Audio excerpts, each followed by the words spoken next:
उसने अपने बाएं पैर के बीच चाक दबाया और जमीन पर एक चिन्ह बनाया। उसकी बहन को लगा कि वह त्रिभुज बना रहा है। नहीं चिसी, वहाँ से शुरू मत करो। उसके पिता ने चाक लिया और उसे एक पूर्ण त्रिभुज बनाना सिखाया, लेकिन लड़का अपना शरीर हिलाकर उसे मिटाने की कोशिश कर रहा था। उसकी माँ को कुछ समझ आ गया, यह एक ए है। लड़का उठ बैठा और सहमति में सिर हिलाया। फिर वह जमीन के बीचों बीच गया और जमीन पर लिखना जारी रखा। उसके परिवार को आश्चर्य हुआ, लेकिन वे चुप रहे, इस डर से कि कहीं कोई छोटी सी आवाज भी उसे विचलित न कर दे। अब सब उसे साफ देख सकते थे। उसने माँ शब्द लिखा। उसी क्षण उसकी माँ के चेहरे पर आंसू आ गए और लड़का थकान से गिर पड़ा। और यह पहली बार था जब उसने कोई पूरा शब्द लिखा था। हे भगवान! जैसे जैसे वह बड़ा होता गया, लड़के का बायां पैर ज्यादा लचीला होता गया। वह उससे पेंटिंग कर सकता था और फुटबॉल भी खेल सकता था। वह एक दृढ़ निश्चयी गोलकीपर था। जब प्रतिद्वंद्वी शॉट मारता तो वह अपने सिर से गेंद को रोक लेता। जब दूसरे लोग उसे धमकाते तो वह दांतों से काटता और इसकी वजह से उसे पेनल्टी किक मिली। विरोधी गोलकीपर ने उसे गंभीरता से नहीं लिया, लेकिन उसने कभी उम्मीद नहीं की थी। लड़के का बायां पैर सुनहरा था।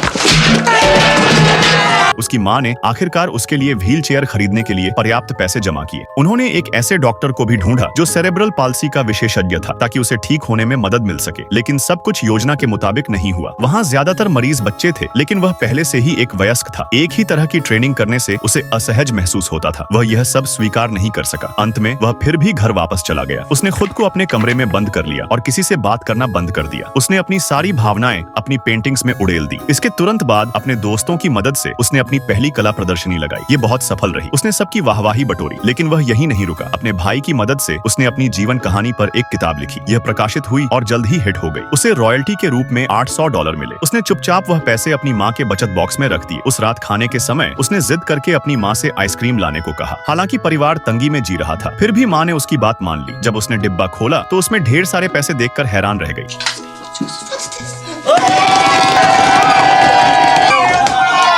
उसके लेखन की वजह से परिवार की मुश्किल जिंदगी में बदलाव आने लगा। उन्हें अब खाने पीने या गर्मी की चिंता नहीं रही। लड़के का सिर्फ एक बायां पैर था, लेकिन वह पूरे परिवार को ढो रहा था। किस्मत ने उसे जंजीरें दी थीं, फिर भी उसने उनके साथ उड़ना सीख लिया।